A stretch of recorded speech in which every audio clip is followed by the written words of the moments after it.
नमस्कार मित्रों, धर्म मीमांसा में आप सबका स्वागत है। कृष्णाय वासुदेवाय हरये परमात्मने प्रणतक्लेशनाशाय गोविंदाय नमो नमः। वसुदेव सुतं देवं कंस चाणूरमर्दनम देवकी परमानंदम कृष्णं वंदे जगद्गुरुम। मित्रों, भारत के महान और महत्वपूर्ण राजवंशों की इस श्रृंखला में उनकी विगत मनवंतरों के नाम सुधा रहे थे और फिर वर्तमान मनवंतरों के भी अनेक महत्वपूर्ण राजाओं का हमने एक तरह से नाम वाचन किया है ना, तेजी से। तो अब मुझे लगा कि इससे ये तो ज्ञात ही नहीं होता कि भारत के राजाओं के कौन से गुण थे, वे कौन से गुण हैं जो पृथ्वी पर अन्यत्र किसी भी देश या क्षेत्र के राजाओं में वो गुण नहीं पाए जाते। किन गुणों के कारण यहाँ के राजा राजर्षि और महात्मा कहे जाते रहे, किन गुणों के कारण यहाँ की जो सनातन धर्म की अनुयायी प्रजा है वो अपने राजाओं के प्रति ऐसा अनुराग रखती है, प्रेम रखती है, आदर रखती है, राजभक्ति रखती है। राजभक्ति जो है वो भगवान की भक्ति से भिन्न है, इसलिए यहाँ भक्ति शब्द से भ्रम न हो, इसलिए हम प्रेम और अनुराग ही कह रहे हैं।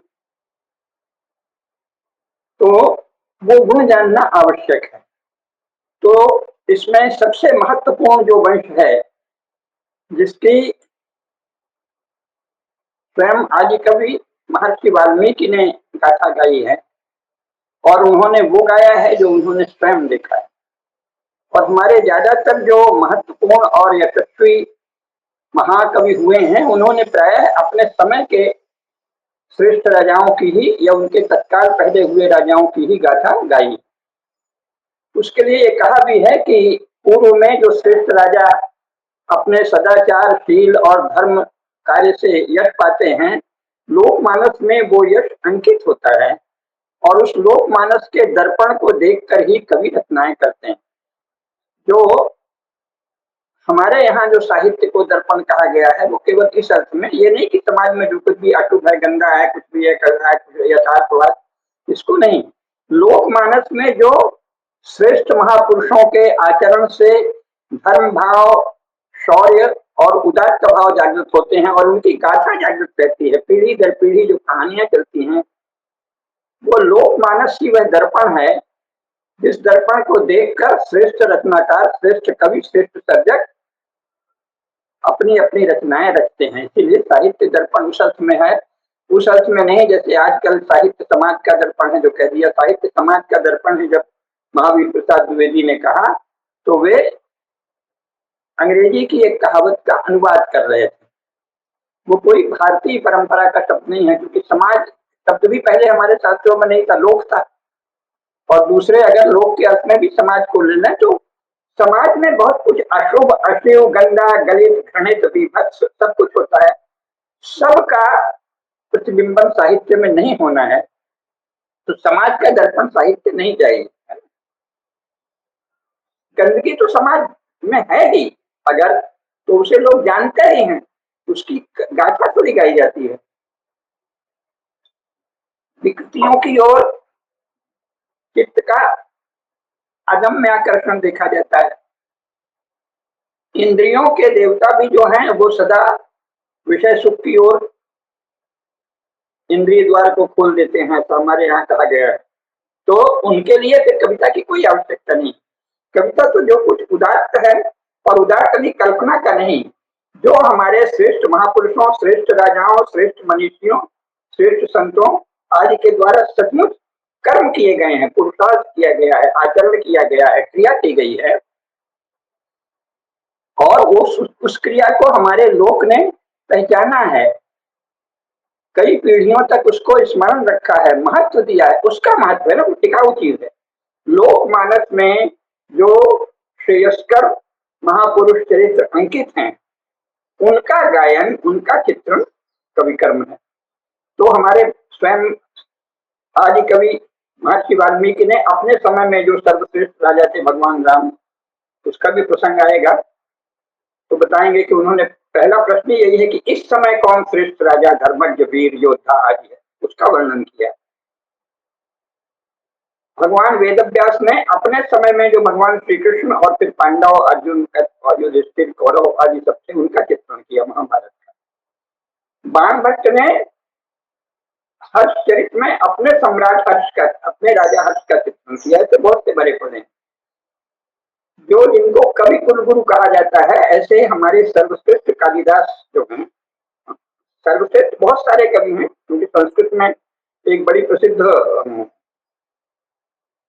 उक्ति है, उपमा कालिदासस्य भारवेरर्थ गौरवम दंडिनः पदलादित्यम मागे संति त्रयो गुणाः।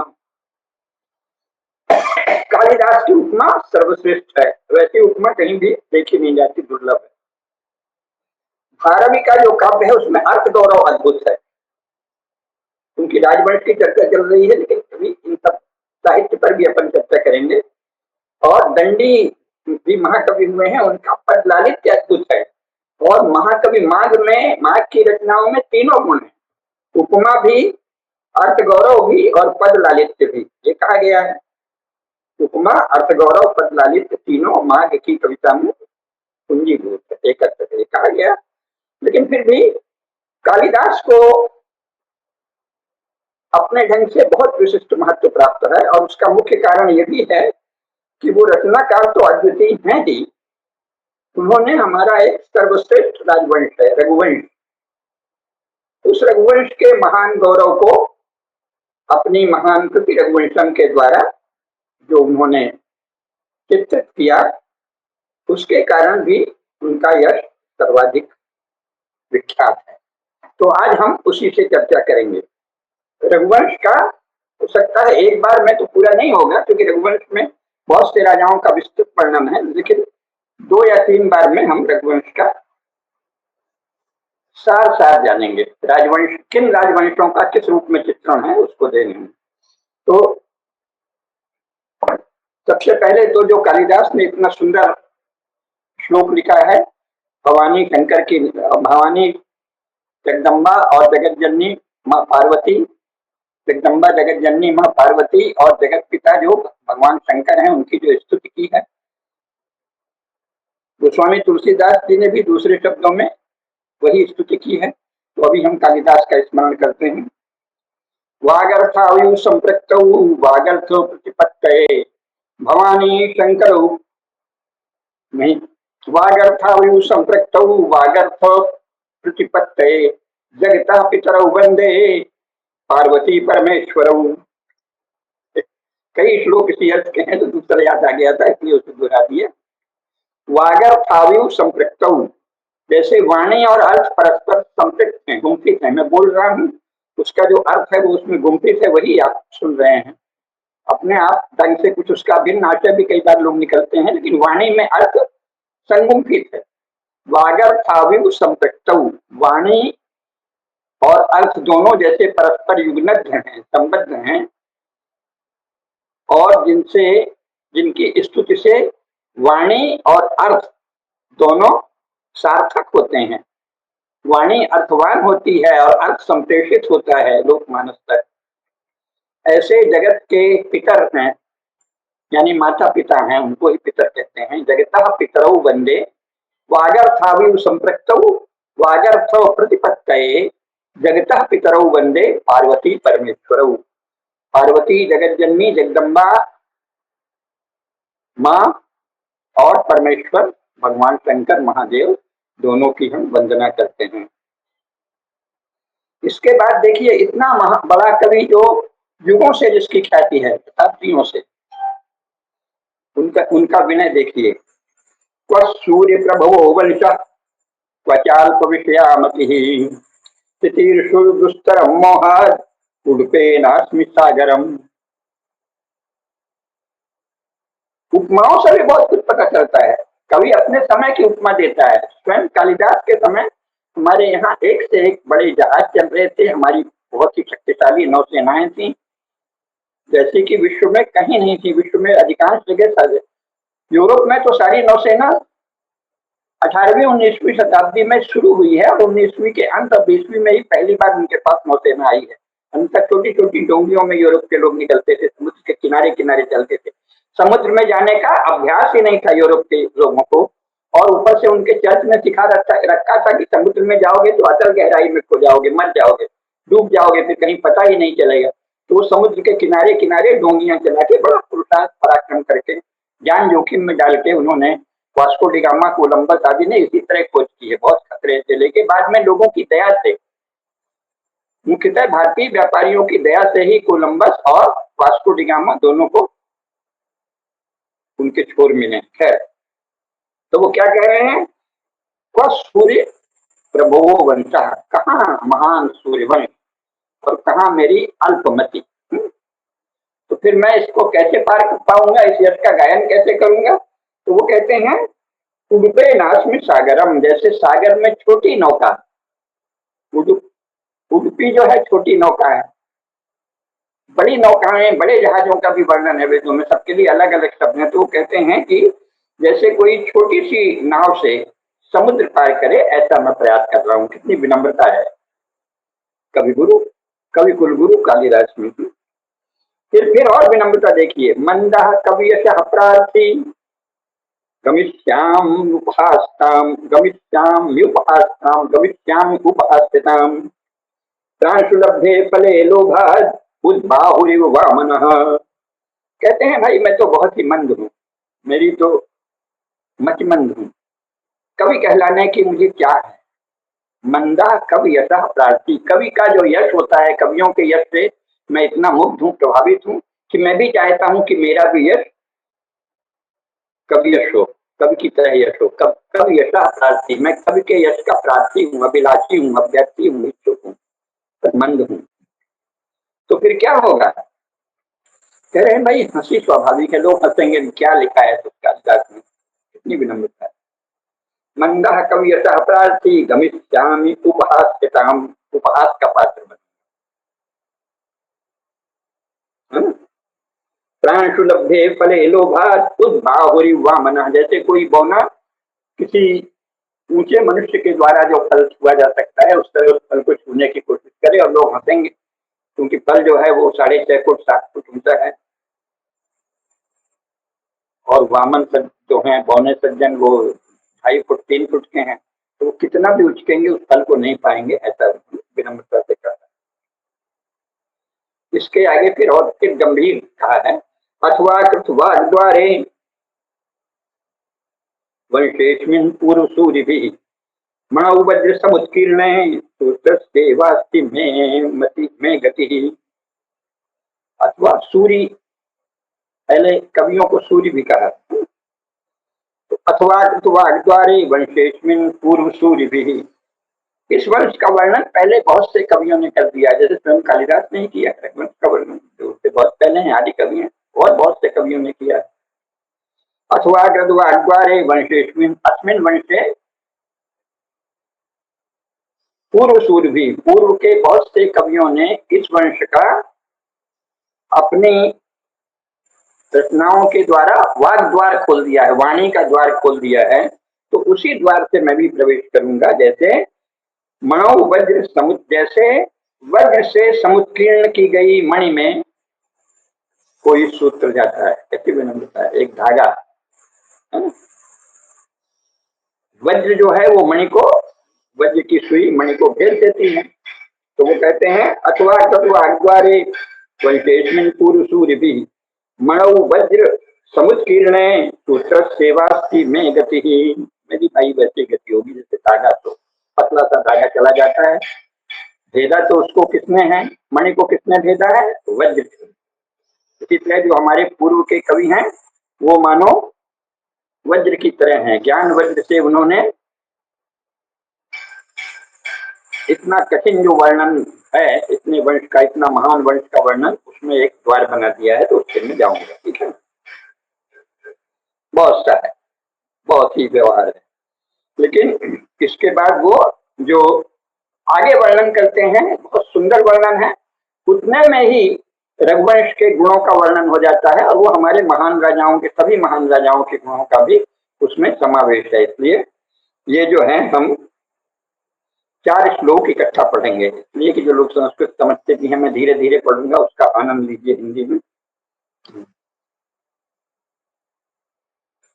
सोहमाजन्म शुद्धानाम अपलोदय कर्मणाम आसमुद्र क्षितीशानाम अनाकरत वर्तमा वर्तनाम यथा विधिहुताग्नीनाम यथा कामार्चितार्थिनाम यथा पराधदंडानाम यथा काल प्रबोधिनाम त्यागाय संभृतार्थानाम सत्याय मितभाषिणाम यशसे विजिगीषूणाम प्रजायै ग्रहमेधिनाम शैशवेभ्यस्त विद्यानाम यौवने विषयैषिणाम। कितना सुंदर वर्णन। शैशवे अभ्यस्त विद्यानाम यौवने विषयैषिणाम वार्धके मुनिवृत्तीनाम योगे नान्ते तनुत्यजाम। बहुत सुंदर वर्णन। रघुणामन्वयं वक्षे तनुवाग्विभोऽपि सन् तद्गुणैकरणमागत्य चापलाय प्रचोदितः। वो कह रहे हैं मेरी वाणी की सामर्थ्य बहुत थोड़ी सी है, तब भी उनके गुण इतने हैं, लगातार लोकमानस में उनके गुण इतने व्याप्त हैं, कवियों ने उनका यश ऐसा गाया है कि उनको सुनकर मुझे क्या हुआ है, मुझे भी लालसा जग गई है कि मैं ये इस राजवंश का गायन करूं। कैसा वो राजवंश है? जीवन पर्यंत संस्कारों से शुद्ध रहने वाले राजाओं का राजवंश,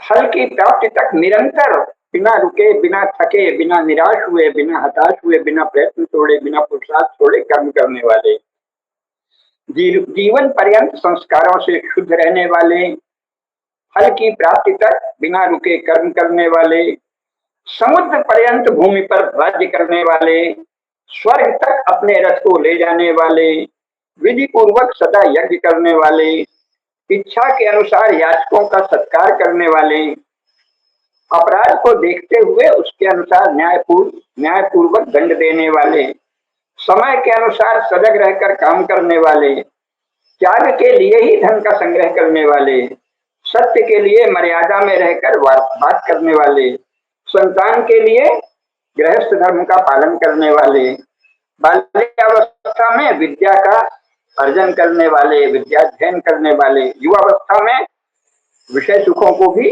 काम पुरुषार्थ आदि को भी धर्म में ढंग से भोगने वाले, वृद्धावस्था में मुनियों का जीवन बिताने वाले, सन्यासियों मुनियों जैसा जीवन बिताने वाले, और अंत में योग के द्वारा शरीर का त्याग करने वाले महान रघुवंश का मैं वर्णन करता हूँ। फिर वो निवेदन करते हैं कि भाई कौन बताएगा सहृदय, और उसमें भी जो पारखी हैं तो कहते हैं कि तम शंका श्रोतुमर्हन्ति सदसद व्यक्ति हेतवः हेमना संलक्षते जग्नौ विशुद्धि जामिका।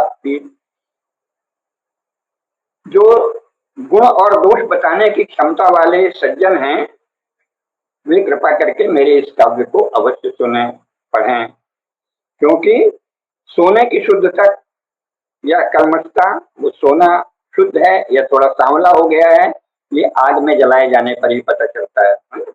तो तम शंका श्रोतुम अर्हन्ति सदसत सदसद व्यक्ति हेतवः हेम्नः संलक्षन्ते यज्ञौ विशुद्धि जामिका पिवा। इतनी विनम्रता के बाद अब वो शुरू करते हैं राजवंश का वर्णन। रघुवंश तो कहते हैं वैवस्वतो मनुर्नाम मान्यो मनीषिणाम आसीन महीक्षितामाद्यः प्रणव छंद सामिव। जैसे छंदों में प्रणव या ओंकार सर्वश्रेष्ठ है, उसी प्रकार वैवस्वत मनु राजाओं में सर्वश्रेष्ठ राजा हुए हैं। इस मनवंतर में सर्वश्रेष्ठ राजा कौन हुआ है? वैवस्वत मनु। वैवस्वत मनवंतर चल रहा है, इसमें सर्वश्रेष्ठ राजा हुए हैं। जैसे सभी छंदों में प्रणव है ना, प्रणव जो है, ओंकार जो है, वही सर्वश्रेष्ठ है। भगवान ने भी क्या कहा है? प्रणव छंद साम हम छंदों में प्रणव। और योग में भी प्रणव का जप कहा जाता है। प्रणव जो है वो सर्वश्रेष्ठ मंत्र है, सर्वश्रेष्ठ छंद है। तो जिस प्रकार प्रणव सर्वश्रेष्ठ मंत्र सर्वश्रेष्ठ छंद है, उसी प्रकार मन सर्वश्रेष्ठ वैवस्वत मन सर्वश्रेष्ठ राजा हुए हैं। उनके जो है दिलीप नाम के उसी वंश में एक महाराज हुए। तदन्वये शुद्धिमति प्रसूत शुद्धिमत्तर दिलीप राजेन्दुल इंदु क्षीर निधा विभो। दिलीप नाम के एक, जैसे क्षीर समुद्र में चंद्रमा की उत्पत्ति हुई, उसी प्रकार उस पवित्र कुल में राजाओं में चंद्रमा के समान कांतिमान सुंदर राजा दिलीप उत्पन्न हुए। अब उनका जो श्रेष्ठ राजा होते हैं उनके शरीर आदि का भी वर्णन होता है, वो भी बहुत महत्वपूर्ण है, बहुत सुंदर है। व्यूढ़ोरस्को वृषस्कंध शाल प्रांशुर महापुजा आत्मकर्म क्षमं देहं छात्रो धर्म इवाश्रितः। व्यूढ़ोरस्को वृषस्कंध, उनका वक्षस्थल चौड़ा है और कंधे बैल के समान है और विशाल भुजाएं हैं साल वृक्ष के समान लंबी। ऐसा जान पड़ता था मानो छात्र धर्म ने उनके शरीर को अपना आश्रम बना लिया है, आश्रय बना लिया है। क्यों? क्योंकि वो वहां ही धर्म कर्म करने की सामर्थ्य। सर्वातिरिक्त सारेण सर्वतोजो भी तेजो भी भाविना स्थिता सर्वोन्नतेन्नोर्वा शांत्वा मेरुरिवात्मना। इसमें थोड़ा गड़बड़ इसलिए कभी कभी दिक्कत होता है। सभी प्राणियों से अधिक वे बली थे और होते हैं और अपने तेज से सबको अभिभूत करते हैं और स्वयं सबसे बड़े होने के कारण रघुवंश के राजा ऐसे हैं जैसे कि मेरु पर्वत सर्वश्रेष्ठ। अब बहुत सुंदर वर्णन है। आकार सत्सु प्रज्ञ प्रज्ञया सदृशागम आगमैर सदृशारंभ आरंभ सदृशोदय भीमकांतैर निर्गुणैः सबभुवोपजीविनाम् अविश्यश्चाभिगम्यस्य यादो रत्नैरिवार्णवः। आकार सदृश प्रज्ञा, उनकी जैसा उनका आकार भव्य था, विशाल था, उसी प्रकार उनकी प्रज्ञा भी महत्वपूर्ण। जैसी उनकी प्रज्ञा थी वैसा ही उनको आगम का यानी शास्त्रों का ज्ञान होता था। ये है राजाओं का। हमारे वर्तमान के 80 वर्षों में जितने भी राजा हुए हैं, जवाहरलाल नेहरू, इंदिरा गांधी, लाल बहादुर शास्त्री, नरसिंह राव और बीच में जो लंबे भगवे और भी हुए हैं, और अटल बिहारी वाजपेयी, नरेंद्र मोदी, किसी को शास्त्र का ज्ञान नहीं है, आगम ज्ञान नहीं है। सब ईसाइयों की किताबों का मामूली सा जानकारी रखते हैं और अपने अपने कोई विचारक जिसे कहते हैं उनका कोई बड़ा अच्छा श्रेष्ठ उनकी पार्टी का व्यक्ति हो गया उसका ज्ञान रखते हैं। लेकिन जो सनातन धर्म के धारक इस राष्ट्र में सनातन धर्म के शास्त्रों का ज्ञान भारत का कोई भी प्रधानमंत्री नहीं रखता, क्योंकि उसकी पढ़ाई नहीं करता। किसी ने नहीं की, नेहरू ने नहीं, इंदिरा ने नहीं, नरसिंह राव ने नहीं। संस्कृत थोड़ा सा जानते थे। मैं नरसिंह राव जी के साथ मैंने कुछ समय काम किया है, तो मुझे पता है कि ऐसा कोई इतना महान संस्कृत बोलना आता था, उसी को लोग कह लिए, कई भाषाएं आती थी, लेकिन आगम ज्ञान नहीं था। और अटल जी को भी नहीं था और नरेंद्र मोदी जी को भी नहीं। हमारे राजाओं को आगम का ज्ञान नहीं है। सबसे अधिक संस्कृत का ज्ञान नरसिंह राव को था, लेकिन बाकी ज्ञान में जैसा था, अगर और अधिक ज्ञान होता तो कांग्रेस उस समय जैसे भ्रष्ट पार्टी हो गई थी उसमें निकल जाते अध्यक्ष थे। तो आकार सदृश प्रज्ञ प्रज्ञा सदृश आगमा, आकार जैसा भव्य है, श्रेष्ठ है, उन्नत है। हमारे वर्तमान प्रधानमंत्री का भी आकार तो बहुत सुंदर है। आकार सदृश प्रज्ञ, भव्य आकार है। कई बातों में उनकी प्रज्ञा भी आकार सदृश है। कुछ मामलों में तो राजर्षियों वाले लक्षण उनमें है, लेकिन आगम ज्ञान नहीं। प्रज्ञा सदृश आगमा, जैसी प्रज्ञा है, प्रज्ञा तीव्र है, बुद्धि तेज है, मोदी जी की भी बुद्धि बहुत तेज है, लेकिन आगम ज्ञान नहीं। आगमयी सदृश आरंभ, और जैसे शास्त्र ज्ञान है वैसा ही उनका कर्म होता था, शास्त्रों के अनुरूप, शास्त्र संबंध। भारत में विगत 80 वर्षों में भारत के किसी भी राजा का आचरण शास्त्र सम्मत नहीं है, सब शास्त्र विरुद्ध है।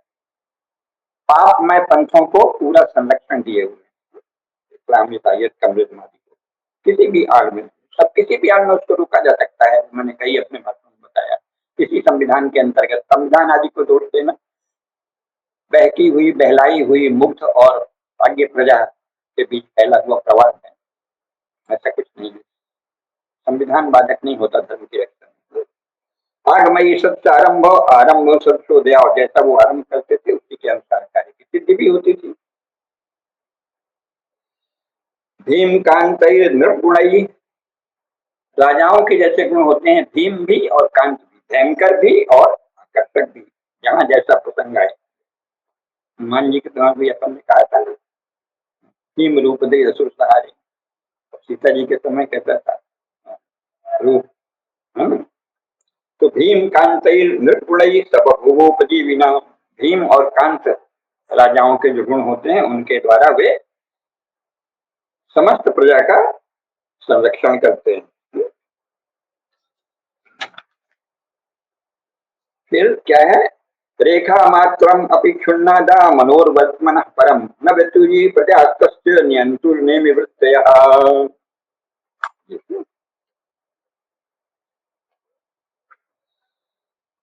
अपने राज्य की प्रजा को वे सदा धर्म में मनु के समय से चले आ रहे मार्ग से रेखा मात्र भी इधर उधर नहीं जाने देते थे। ये है रघुवंश का क्या गौरव है।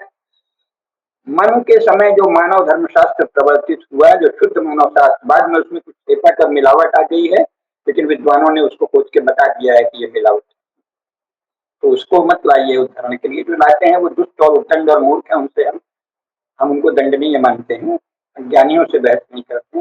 शुद्ध मनुस्मृति अभी भी उपलब्ध है, लोगों ने की है। तो मानव धर्मशास्त्र जो महाराज मनु ने प्रवर्तित किया, उसी में अपनी प्रजा को उससे इधर उधर हटने नहीं देते। रथ की लीक पर चलने में, जैसे रथ की लीक पर ही रथ चलता है, उसी तरह प्रजा मानव धर्मशास्त्र की लीक पर ही चले, ये उनका संकल्प होता है। प्रजा नाम एवं भूत्यर्थ शतान्यो बलिमग्रही सहस्रगुण विसृष्टुम महादत्तम वीरतम रवि। जैसे सूर्य जहां भी है, तालाब है, कुआं है, जलाशय है, नदी है, समुद्र है, सब जगह से जल खींचता रहता है, लगातार जल खींचता है, पता नहीं चलता, और बाद में जब बरसाता है तो कैसी प्रभुत वर्षा होती है। तो जितना जल सूर्य की किरणें लेती हैं उससे मानो 1000 गुना करके वर्षा करती हैं। उसी प्रकार प्रजा की समृद्धि के लिए जो वो कर लेते थे, उससे कई गुना अधिक उनको लाभ देते थे। ये है रघुवंश का गौरव। सेना परिच्छिदस्तस्य द्वयमेवात् साधनम शास्त्रे अकुंठिता बुद्धि मौर्वी धनुषिचा तथा। अपनी सेना से विभूषित राजा जो हैं, वो सदा अपने धर्म में उद्देश्य की सिद्धि के लिए 2 साधनों का प्रयोग करते रहे हैं रघुवंश में। एक है शास्त्रों में अप्रतिहत बुद्धि, शास्त्रेषु अकुंठिता बुद्धि, शास्त्र में उनकी बुद्धि कुंठित नहीं होती थी कभी भी, शास्त्रों में सदा अकुंठिता बुद्धि, ये रघुवंश के राजाओं का लक्षण है। शास्त्रेषु अकुंठिता बुद्धि और मौर्वी धनुषि चाटता, मौर्वी यानी जो उसमें प्रत्यंचा होती है, धनुष में चढ़ी हुई प्रत्यंचा की तरह सदा उनके पास वही एक धनुष यानी शस्त्र। तो शस्त्र तो हमारे वर्तमान प्रधानमंत्री के पास भी है, अभी उन्होंने दिखा दिया, हमारी ब्रह्मोस मिसाइल है और हमारा नाग जो है, ये सब शस्त्र हैं। ये तो हमारे भारतवर्ष के गौरव के अनुरूप शस्त्र हैं, लेकिन अकुंठिता बुद्धि भी है, ऐसा मानना पड़ेगा। धर्म की रक्षा के विषय में बुद्धि उनकी कुंठित है, भारत के इतिहास के विषय में भी उनकी बुद्धि कुंठित है, जैसा मैं अभी बताऊंगा। इस पूरी राजवंशों की गाथा का एक उद्देश्य ये है कि ये बताना कि वर्तमान में 80 वर्षों से इतिहास के नाम पे जो असहनीय पापपूर्ण दंडनीय अपराध की तरह इतिहास के नाम पे कचरा कूड़ा पढ़ाया जा रहा है, झूठ, उसके शिकार हमारे वर्तमान प्रधानमंत्री भी हैं। तो ये प्रयोजन है इसका, तो ये बताएंगे। तो उनकी बुद्धि शास्त्र में अकुंठित रहती थी, राजवंश की ये महिमा। तो वर्तमान जो शासन है उसमें संयोग बस हमारे जो वर्तमान प्रधानमंत्री हैं, उनकी बुद्धि कम से कम धर्म विषय में कुंठित है, लेकिन अन्य विषयों में उनकी भी अकुंठित है। तो क्या कहा है, जुगोपात्मनस्तस्थो भेदे धर्मम अनातुरा अग्रमुर्रादेशोत्तम असक्ता सुखमन वभूत। निर्भय होकर उन्होंने अपने शरीर की सदा रक्षा की, क्योंकि राजा अगर स्वस्थ नहीं रहेगा, ये सब तो हमारे वर्तमान प्रधानमंत्री कैसे राजवंश की रक्षा होगी? राजा की निरोग रहकर धर्म का आचरण किया, निर्लोभ रहकर धन ग्रहण किया और अनासक्त होकर सुख का अनुभव किया। ये हमारे श्रेष्ठ राजवंशों के लक्षण हैं, गुण। ज्ञाने मौनम समाशक्त त्यागे श्लाघा विपर्ययः गुणानुबंधित्वात् प्रसवा इव। श्रेष्ठ राजवंशों के गुण हैं ये। ज्ञाने मौनम, ज्ञान होने पर भी जब तक आवश्यक नहीं हो नहीं बोलना, मौन रहना। क्षमा शक्तौ, शक्ति होने पर भी जो क्षमा योग्य अपराध कोई करता है तो उसको क्षमा कर देना। त्यागे श्लाघा विपर्ययः, त्याग करके बेकार की चाटुकारिता भरी प्रशंसा नहीं सुनना, शांत रहना। ये ऐसे गुण थे जो आपस में परस्पर जुड़े हुए हैं, जैसे कि कोई सहोदर। अनाकृष्टस्य विषयैर्विद्यानां पारदृश्वनः तस्य धर्मरतैरासीत् प्रत्यत्वं जरता विना। विषयों के प्रति अनासक्त और विद्याओं में पारंगत तथा धर्म में निरत रहने के कारण युवावस्था में ही इस विषय में वे वृद्ध जैसे थे, ज्ञान वृद्ध, शील वृद्ध, आचार वृद्ध। प्रजानां विनयाधानाद् रक्षणाद् भरणादपि स पिता पितरस्तासां केवलम जन्म हेतवः। ये इसीलिए हमारे यहाँ जो धर्म में राजा रहे हैं उनकी लोक मानस में क्यों ऐसी छवि रही है? क्योंकि वो प्रजा को अपनी संतान की तरह मानते हैं, तो प्रजा भी ऐसे राजा को अपने पिता जैसे मानती है। तो प्रजा नाम विनयाधानाद्, विनय क्या है? बहुत से लोग विनय को बहुत ही भ्रामक, इस समय विनय चल गया है। कौटिल्य ने विनय का जो प्रयोग किया है उसको लोग जानते ही नहीं। विनय माने बहुत ही हम्बलनेस है, और चुप चुप के बात करना या कोमल बात करना, ये विनय नहीं। शास्त्र का ज्ञान रखना और अपने विषय में दक्षता, जो भी आपका विषय है उसको विनय कहते हैं। विनय मतलब विशेष है, विशिष्ट ज्ञान, विशिष्ट दक्षता, उसी को विनय कहते हैं। तो प्रजा नाम विनयाधानात्, प्रजा का रक्षण किस प्रकार हो इसके विषय में राजा ज्ञान संपन्न थे। प्रजा नाम विनयाधानात् रक्षणात् भरणादपि, और रक्षण भी करते थे सब प्रकार से, कंटकों से, शत्रुओं से, अधर्म अपराधियों से, और हरण पोषण करते थे। इसीलिए प्रजा को लगता था कि पिता तो हमारे जो हैं तो जन्म दिया है उन्होंने, लेकिन वास्तविक पिता हमारे ये राजा है। ये बहुत महत्वपूर्ण है। और भी लगातार हैं, लेकिन जो मुख्य है वो ये है कि बहुत प्रशंसा है। अभी हम लोग उसके विस्तार में नहीं जाएंगे, अन्यथा अकेले भगवान महाराज रघु के वर्णन में ही पूरा समय बीत जाएगा। फिर आगे बहुत, लेकिन वर्णन बहुत सुंदर है, इसलिए बीच बीच में चर्चा करेंगे। सुदक्षिणा उनकी पत्नी थी, उनका विवरण कितना सुंदर है। तस्य दाक्षिण्य रूढ़ेन नामना मगध वंशजा पत्नी सुदक्षिण इत्यासीत् अध्वरस्यैव दक्षिणा। मगध वंश में यानी मगध के राजा की पुत्री सुदक्षिणा थी। वो मानो जैसे यज्ञ में दक्षिणा प्राप्त होती है, उसी तरह मगध वंश में उत्पन्न और परंपरा से उदारता के लिए प्रसिद्ध नाम वाली दक्षिणा की तरह उनकी पत्नी थी। अब इसके बाद आगे मुख्य बात यह है कि उनको एक समय ये लगा कि हमने बहुत वर्षों तक अच्छी तरह प्रजा पालन कर लिया है, लेकिन अब इसको संभालने वाला कोई पुत्र होना चाहिए। तो पुत्र की अभिलाषा से ब्रह्मा की पूजा करके उन दोनों ने गुरु वशिष्ठ के आश्रम के लिए प्रस्थान किया। अब ये जो आश्रम के लिए प्रस्थान किया, यहाँ कालिदास के वर्णन की सारी सुंदरता है, और वो इतनी सुंदरता है कि उसके कुछ श्लोक हम अवश्य ही सुनाना चाहेंगे, है ना। तो इसके अनंतर पुत्र की अभिलाषा से ब्रह्मा की पूजा करके उन दोनों ने गुरु वशिष्ठ के आश्रम के लिए प्रस्थान किया। लेकिन कितनी चिंता करते, माँ भूदाश्रम पीड़ेति परिमेय पुरस्करौ अनुभान विशेषातु सेना परिवृता विभो। आश्रम के लोगों को कष्ट न हो, इस उद्देश्य से थोड़े से सेवकों के साथ भी वे अपने तेज से ही ऐसे लगते थे कि मानो उनके चारों ओर सेना उपस्थित हो।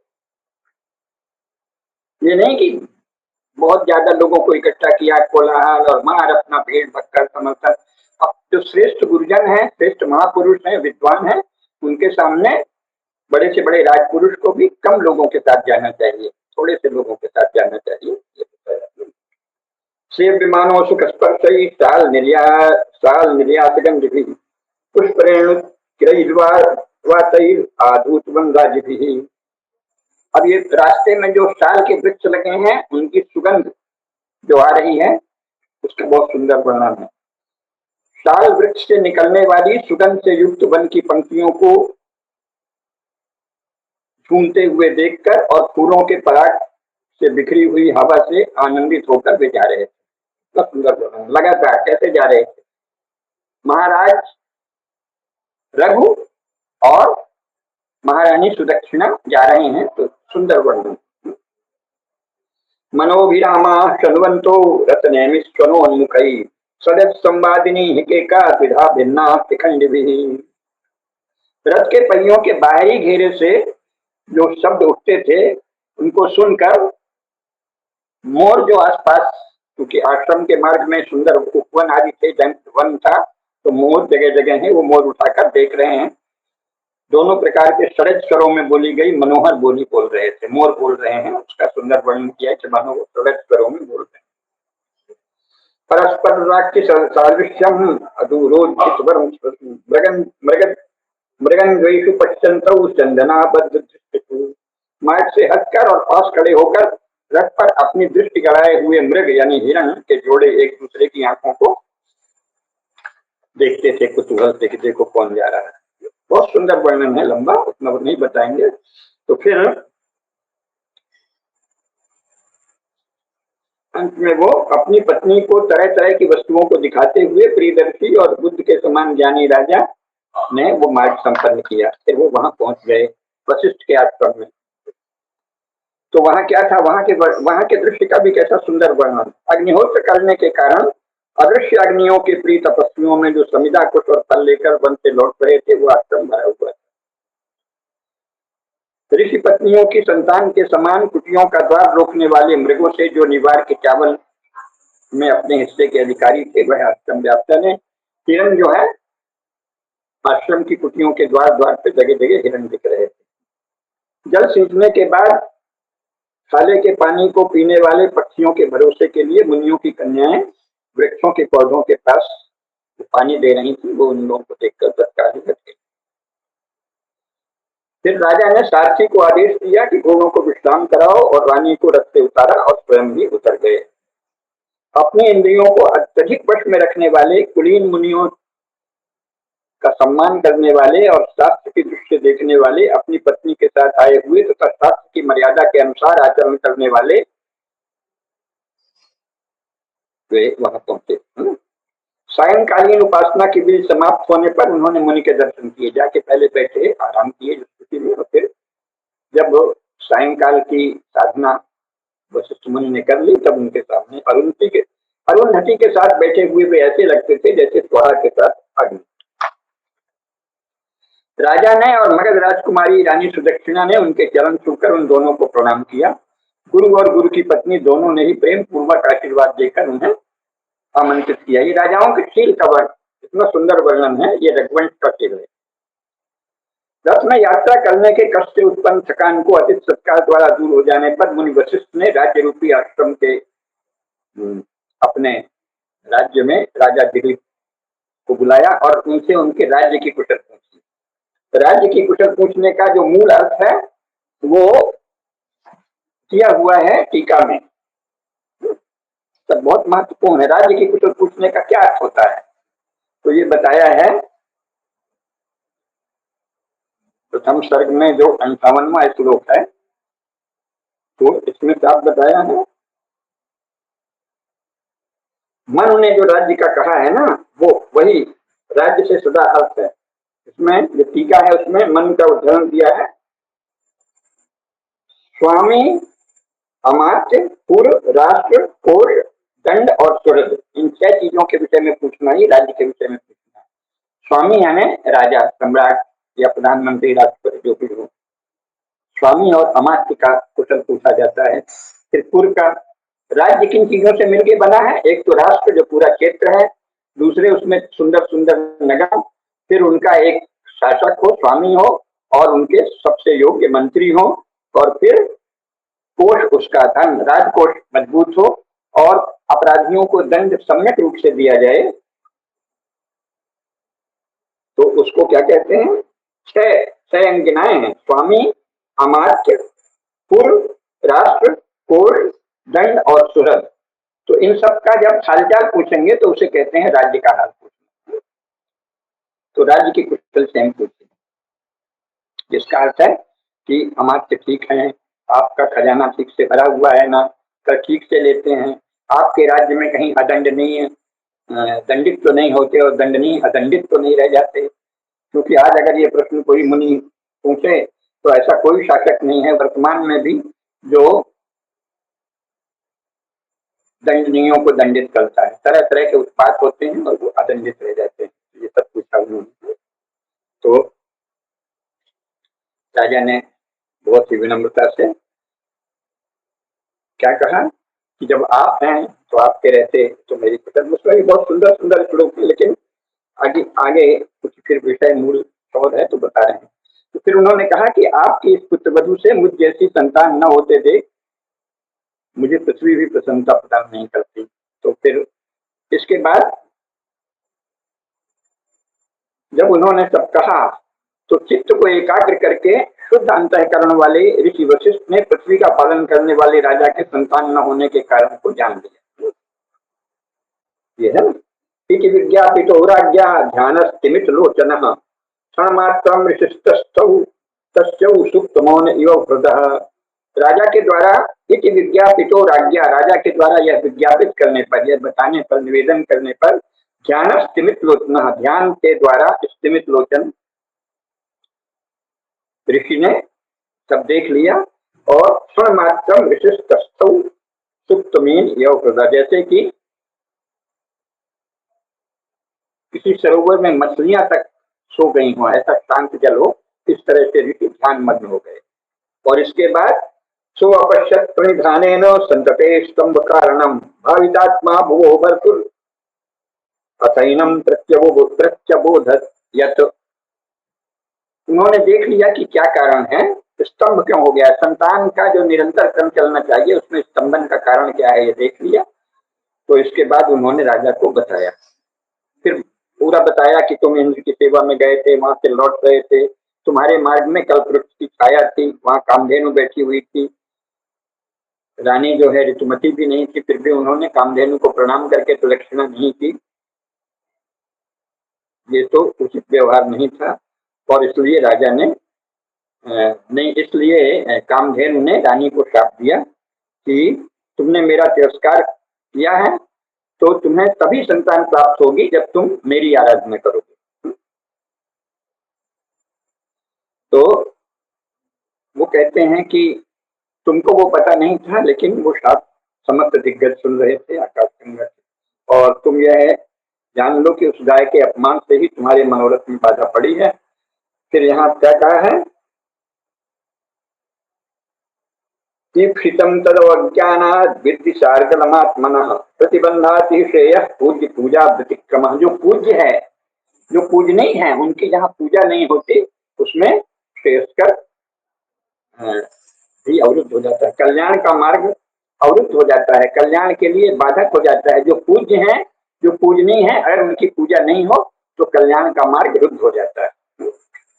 तो उन्होंने कहा कि कामधेनु तो इस समय पाताल में गई हुई है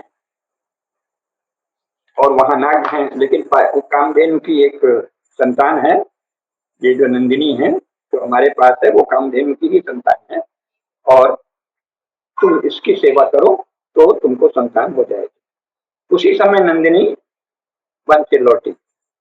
तो उन्होंने कहा ये बहुत ही शुभ लक्षण है, ये सब सत्य है, हमारे शास्त्रों में जो वर्णन है, शकुन आदि सब सत्य होते हैं। आप जब कहीं जा रहे हैं, कोई बोल रहे हैं, उस समय क्या घटनाएं घट रही हैं, शकुन क्या हो रहा है, अब शकुन क्या हो रहा है, ये सब सत्य होता है। हमारे जीवन का भी अनुभव है, आप में से भी बहुतों का अनुभव होगा। शकुन पूर्ण तक सत्य होते हैं, क्योंकि प्रकृति से आप अभिन्न है, प्रकृति से आप अलग नहीं है। अपने आप को मनुष्य नाम से पता नहीं क्या क्या ईसाइयों के उपदेश से मान लिया है, लेकिन हर क्षण प्रकृति आपको देख रही है, आपकी हर क्रिया को देख रही है और आपको संकेत होते रहते हैं। तो नंदिनी आई तो उन्होंने कहा कि ये मान लो कि तुम्हारी सिद्धि झूठ नहीं है, ये कल्याणकारी गाय नंदिनी चर्चा होते ही उपस्थित हो गई है, तो ये बहुत ही शुद्ध है। अब इसमें मुख्य बातें जो बताने की हैं, क्योंकि समय कम है, तो फिर तुमको इस नंदिनी की सेवा करनी है, इसलिए आज से ही तुम जैसे वनचारी लोग होते हैं, जैसे ऋषि मुनि आश्रम में रहते हैं, वैसा रहना शुरू करो। तो राजा और रानी दोनों जो इतने भव्य महलों में रहते थे, जिसका वर्णन पहले बहुत हो चुका है इसी में, जो हमने विस्तार के डर से नहीं आपको नहीं सुनाया, तो वहां उसी तरह कुश की सैया में सोए, क्योंकि भाई अभ्यास करिए। और राजा कितने बड़े संपूर्ण पृथ्वी पति थे, उसमें सार्वभौम सम्राट का है, जो संपूर्ण भारत का शासक हो उसे चक्रवर्ती सम्राट कहते थे हमारे शास्त्रों में और इतिहास ग्रंथों में, और जो संपूर्ण पृथ्वी का स्वामी हो उसे सार्वभौम सम्राट कहते थे। रघु जो है वो सार्वभौम सम्राट थे अपने स्वामी, संपूर्ण पृथ्वी के स्वामी। संपूर्ण पृथ्वी के स्वामी गुरु की आज्ञा से कुश के आसन में सोए, ये राजाओं का थे। अब जो है नंदिनी की सेवा का आदेश हुआ। बहुत सुंदर वर्णन है पूरा, लेकिन समय की कमी से मैं 2-4 श्लोक बताऊंगा जो कि बहुत ही अद्भुत हैं। स्थिताम उच्चरितः प्रयासाम निषेधुषीमासन बंधतीरः जलाभिलाषी जलमाददानाम छायेवताम भूपति अन्वगच्छत्। बहुत सुंदर वर्णन। स्थिताम, जब गाय बैठती थी तो वो भी बैठ जाते थे। उच्चरितः प्रयासाम, जब वो चलती थी तो ये भी चलने लगते थे। निषेधुषीमासन बंधतीरा, जब बैठती थी, जब वह खड़ी होती तब राजा खड़े हो जाते, जब चलती तो चलने लगते, जब बैठती तब अपने आसन पर बैठते। और जलाभिलाषी जलमाददानाम, जब वो प्यासी हो तो उसको पानी पिला के फिर पानी पीते थे। और इस प्रकार छायेवताम भूपतिरन्वगच्छत्, छाया की तरह राजा नंदिनी के पीछे रहे। तो 21 दिनों तक लगातार राजा इस प्रकार की सेवा करते रहे। 22वें दिन नंदिनी ने सोचा कि इनकी परीक्षा ली जाए। बाकी बड़े विस्तार से वर्णन है। तो उसमें है अन्ये दुरात्मानुचरस्य भावम जिज्ञासमाना मुनि होम धेनु गंगा प्रपातांत विरूढ़ शक्य संयम गौरी गुरोर्गवरमाविवेश। गंगा के तट पर टहलते हुए हिमालय की एक गुफा में नंदिनी घुस गई।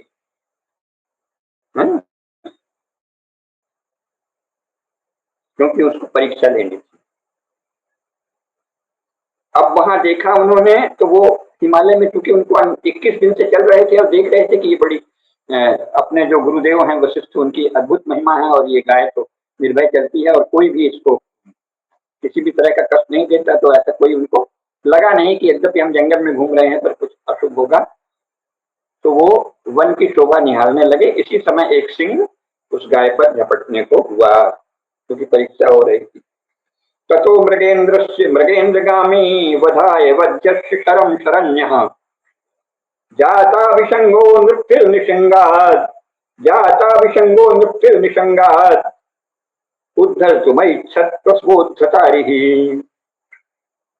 ततो मृगेन्द्रगामी, मृगेंद्र सिंह की चाल वाले, शरम शरण्य, जो शरण में आ जाए उसको शरण देने वाले, शरण देने में समर्थ, बलपूर्वक शत्रुओं का दमन करने वाले राजा ने अचानक देखा कि अरे ये तो सिंह हमारी माता नंदिनी को खाने को उद्यत है। तो उन्होंने सिंह पर प्रहार करने के लिए दाहिना हाथ उनका बाण में गए। बाण की ओर जैसे ही उन्होंने बाण पकड़ने का प्रयास किया तो उनका हाथ छिटक गया। उसका वर्णन किया है उन्होंने कि जैसे कोई चित्र में अंकित एकदम रुक गए। बाहु प्रतिस्तंभ विवृद्ध मन्युर अभ्यर्णमागस्कृतमस्पृशन्ति राजा श्वेत जो भी अजयतांतर भोगी वंत औषधि रुद्रवीर्य।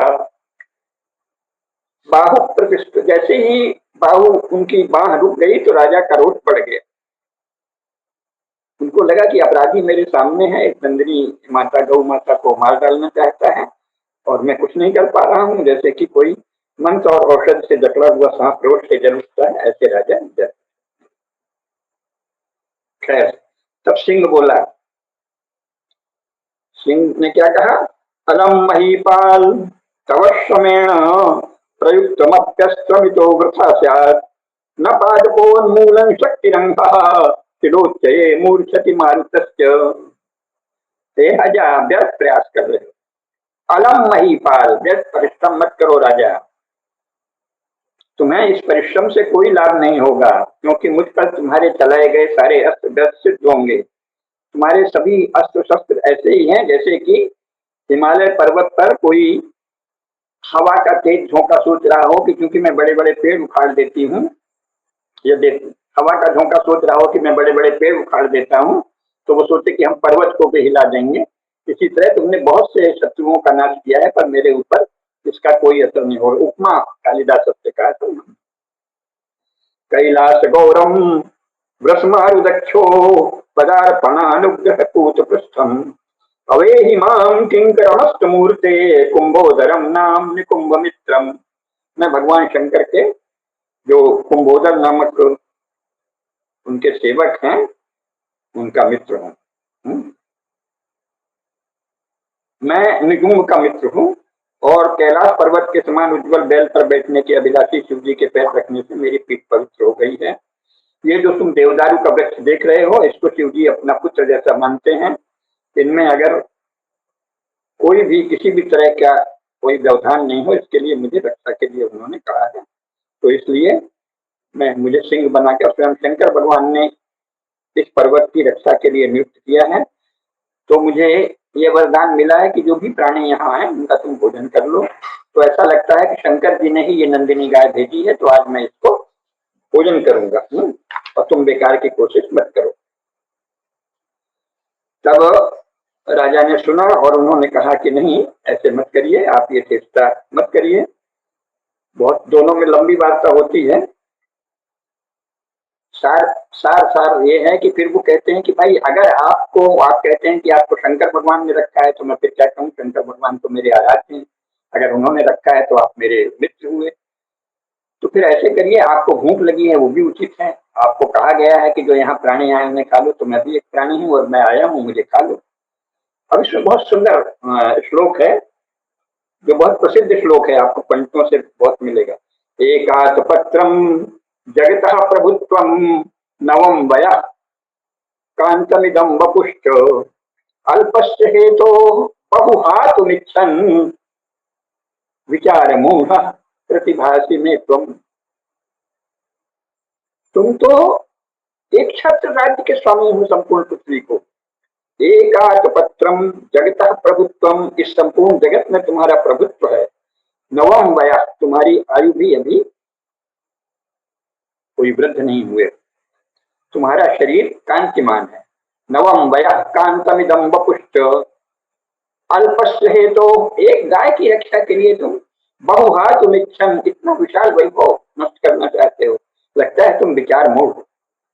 एकात पत्रम जगतः प्रभुत्वम नवम वयः कांतमिदं वपुश्च अल्पस्य हेतोर बहुहातुमिच्छन् विचार मूढ़ प्रतिभासी में तुम तो मुझे विचार मूढ़ लगते हो। भूतानुकंपा तव चेदियं गौर एका भवेत् स्वस्तिमती त्वदंत जीवन पुनः शश्वत उपप्लवेभ्यः प्रजा प्रजानाथ पितेव पासी। हे प्रजानाथ, आप तो अपनी प्रजा के पिता हैं। अगर आप जीव दया राजा का बहुत बड़ा धर्म माना जाता है, ठीक है, लेकिन आप इस गाय को, आप हजारों दूसरी गायों की रक्षा करिए जाके। आप नहीं रहेंगे तो उनकी रक्षा कौन करेगा? तर्क बहुत सुंदर दिया।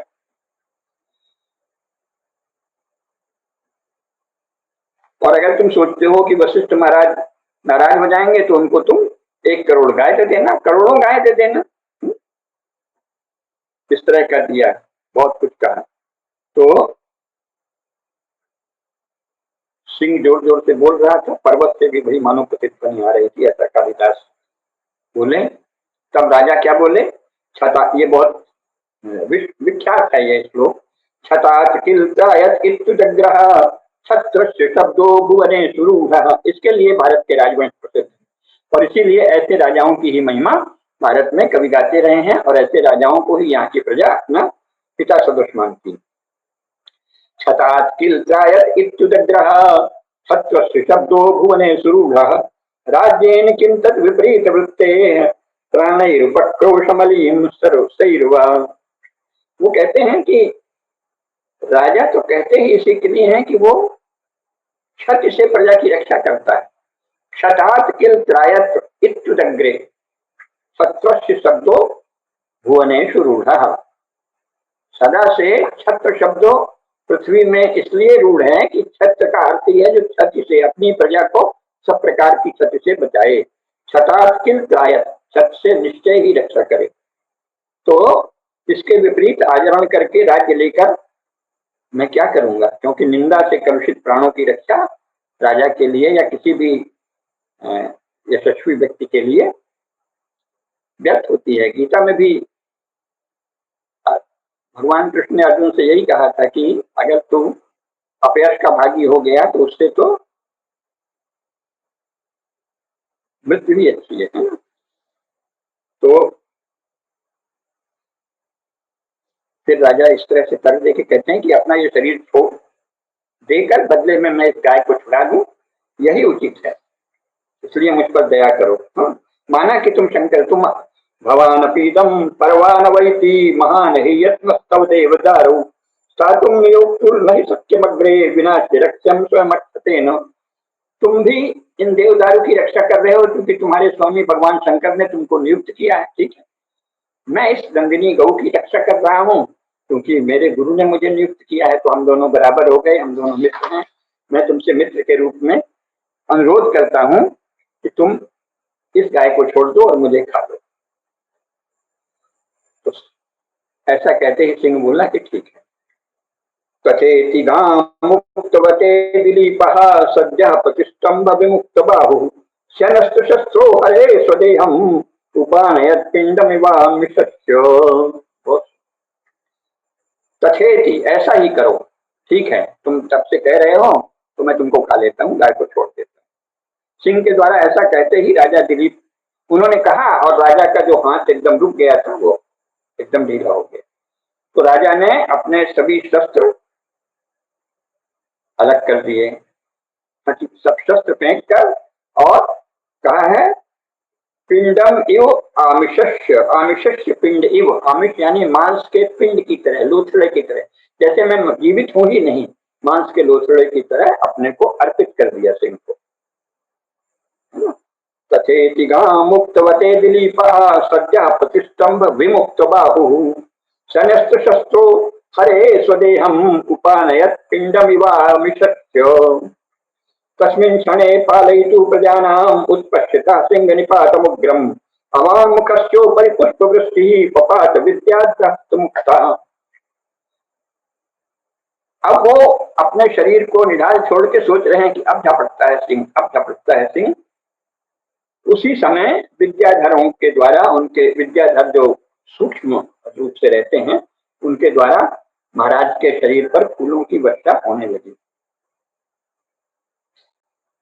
और फिर उन्होंने अमृत के समान वचन सुने कि उत्तिष्ठ वत्स अमृतायमानम वचो निशम्योत्थितमुत्थितः सन् तदर्थ राजा जन्नीमिव स्वाम गामग्रतः प्रश्रवणीं न सिंहम्। उत्तिष्ठ वत्स, बेटे उठो। ऐसी आवाज सुनकर राजा उठे और उन्होंने देखा कि सिंह तो कहीं नहीं, केवल गौ माता खड़ी, माता के समान खड़ी हैं और उनके स्तन से दूध बह रहा है। तब वो आश्चर्यचकित हो गए, है ना। तब उन्होंने कहा, ये भी बहुत प्रसिद्ध श्लोक है, कालिदास के प्रसिद्ध श्लोक ही आज हम केवल उद्धृत कर रहे हैं। भक्त्या गुरौ मयि अनुकंपया च प्रीता स्मृते पुत्र वरं वृणीष्व न केवलानां पैसां प्रसूतिम् अवेहि मां काम दुघां प्रसन्नां। हे वत्स, मुझे केवल दूध देने वाली गौ मत समझो। मैं प्रसन्न होने पर कुछ भी देने में समर्थ कामधेनु हूँ। न केवलानाम पैसाम प्रसूतिम, मुझे केवल दूध देने वाली गौ मत समझो। न केवलानाम पैसाम प्रसूतिम अवे हिमाम काम तुखाम प्रसन्नाम, प्रसन्न होने पर मैं कामधेनु हूँ, इसलिए मैं तुम पर प्रसन्न हूँ, वर मांगो। तो राजा ने वर मांग लिया। तो उन्होंने कहा कि ठीक है। गाय के संतान के अभिलाषी राजा ने जब वर मांगा तो गौ माता ने कहा, नंदिनी माता ने, कि ठीक है, तुमको वर देती हूँ, तुम इस मेरा दूध निकल रहा है जो तुम्हारे ऊपर वात्सल्य के कारण, उसको एक दोने में दुह के पी लो। लेकिन राजा का खेल देखिए, उन्होंने कहा नहीं, हे माता, बछड़े के पीने से और ऋषि के होम कार्य से बचे हुए दूध को ही हम अपने से रक्षित पृथ्वी के छठे अंश के समान ऋषि की आज्ञा से ही पिएंगे। मतलब स्वयं नंदिनी कह रही है, जिसने बता दिया कि मैं ये सब मेरी माया से हुआ था, मैंने तुम्हारी परीक्षा के लिए सिंह रचा, मैं इतनी प्रतापी हूँ, मैं तुम्हारी जो भी इच्छा है उसे पूरा कर सकती हूँ, ठीक है, तुम मेरा दूध दूह लो, एक दोने में दूध पी के पी लो। वो कहते हैं पहले तो आपका बछड़ा पिएगा, फिर जो दूध निकलेगा उससे गुरुदेव वशिष्ठ की जो यज्ञ यज्ञ का जो भी कार्य है उसमें जो दूध लगता है वो लगेगा, उसके बाद जो दूध बचेगा उसे न पिएंगे। तो ऐसा ही हुआ। सार ये है कि समय चूंकि हो रहा है तो इससे आगे कल बात करेंगे। तो ये हमारे राजाओं के राजवंश के शील का एक उदाहरण है। अभी इसमें और आगे बहुत से आएंगे। तो रघुवंश का यश गाना स्वयं कालिदास के लिए आवश्यक था और हम लोगों के लिए भी। जो हमारा महान राजवंश है रघुवंश, जिसकी अभी तक भगवान श्री राम भी रघुवंश में ही हुए हैं, ऐसे महान गौरवशाली राजवंश की हम सब अभ्यर्थना करते रहे हैं, लाखों वर्षों से कर रहे हैं, आगे भी करते रहेंगे। ये तो त्रेता युग का वर्णन है। त्रेता युग गया, द्वापर युग गया और कलयुग आ गया। लाखों लाख वर्ष बीत जाने पर भी रघुवंश की कीर्ति इसीलिए अजर अमर है कि उसमें ऐसे ऐसे यशस्वी राजा रहे। तो इस प्रकार हमने भारत के महान राजवंशों और महत्वपूर्ण राजवंशों के परिचय के क्रम में एक अत्यंत प्रतापी राजवंश रघुवंश का आज से वर्णन आरंभ किया है, जो 3 या 4 बार में पूरा होगा, क्योंकि ये आवश्यक है। इसके बिना भारत के महान राजवंशों की चर्चा व्यर्थ है। ये हमारा सबसे महत्वपूर्ण राजवंश है रघुवंश, और इसके बाद फिर चंद्रवंश में भी जो महत्वपूर्ण वंश है उनकी चर्चा करके इस वार्ता को समाप्त करेंगे। आज यही रुकते हैं। आगे फिर महाराज रघु और उसके बाद महाराज अजय, दिलीप, महाराज दिलीप की चर्चा हम लोगों ने कर दी। रघु के पुत्र दिलीप, फिर अजय और फिर आगे दशरथ, राम, इन सब की चर्चा जैसा कालिदास ने कहा है रघुवंशम में जैसा किया है उसकी चर्चा करेंगे। वाल्मीकि रामायण की चर्चा भिन्न प्रकार की है, उसको भी थोड़ा बाद में चर्चा करेंगे। आज यही रुकते हैं। धर्म की जय हो, अधर्म का नाश हो, प्राणियों में सद्भावना हो, विश्व का कल्याण हो। नमः पार्वती पतये, हर हर महादेव।